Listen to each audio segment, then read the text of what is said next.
সত্যি করে বলো তো কতবার হয়েছে যে কিছু কিনলে হাতে পেলে আর মনে হলো এটা কিনলাম কেন আমি। আজকে সেই মিস্টেক গুলোরই কথা বলবো। এই 5টি ভুল জানলে আর কোনোদিন শপিং করে রিগ্রেট করতে হবে না। প্রথম ভুল হলো মুড দেখে শপিং করা। মন খারাপ, চলো কিছু কিনি। বোর্ড, চলো স্ক্রল করি। এটা আমরা প্রায় সবাই করি, রাইট? কিন্তু সমস্যা হলো ইমোশনাল স্টেটে যা কিনি সেটা পরে দেখি আমাদের সাথে ম্যাচই করে না। তাই যখনই মনে হবে ইম্পালসিভ ভাবে কিছু কিনতে চাইছো, একটু থামো, ভাবো।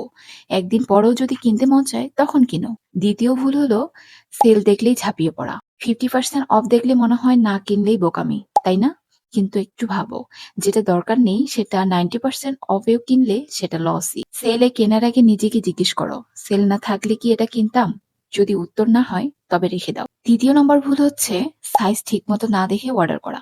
অনলাইনে কেনার সময় শুধু এস এম এল দেখলেই হয় না, তোমার বডি সাইজ কোনটা কত সেটা জিজ্ঞেস করে নাও। একটু এক্সট্রা সময় লাগে, কিন্তু প্রোডাক্ট হাতে পেয়ে ফিট না হলে যে কষ্ট, সেটা হচ্ছে ঢের ভালো। চতুর্থ নম্বর ভুল হচ্ছে শুধু ফটো দেখে সিদ্ধান্ত নেওয়া। ফটোতে সবকিছু স্টানিং দেখায়, এটা আমরা জানি, কিন্তু ম্যাটেরিয়াল কেমন, ওয়াশিং এর পরে কালার থাকবে কিনা, স্টিচিংটা কোয়ালিটি কিনা, এগুলো ফটোতে বোঝা যায় না। তাই কেনার আগে সেলারকে ডিরেক্টলি জিজ্ঞেস করো।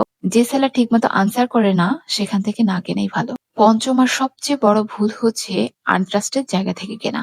এটা আমরা সবাই একবার হলেও করেছি। টাকা দিলাম, প্রোডাক্ট আসলো অন্যরকম, রিটার্নও নেয় না, কাস্টমার সার্ভিস নেই। এই এক্সপিরিয়েন্সটা রিয়েলি ফার্স্ট্রেটিং। তাই যেখান থেকে কিনো, পেজের পুরনো রিভিউজ পড়ো, কাস্টমাররা কি বলছে দেখো, তারপর সিদ্ধান্ত নাও। ট্রাস্টেড সেলার মানে শুধু ভালো প্রোডাক্ট না, মানে পিস অফ মাইন্ড। এই ছিল 5টা ভুল যেগুলো আমরা প্রায় সবাই করি। এর মধ্যে কোনটা তোমার সাথে বেশি রিলেট করলো কমেন্টে বলো। আর এই ভিডিও সেই বান্ধবীকে পাঠাও যে সবসময় রং সাইজ কিনে আফসোস করে। এরকম ভিডিও আরো দেখতে পেজটি ফলো দিয়ে রাখো। আল্লাহ হাফেজ।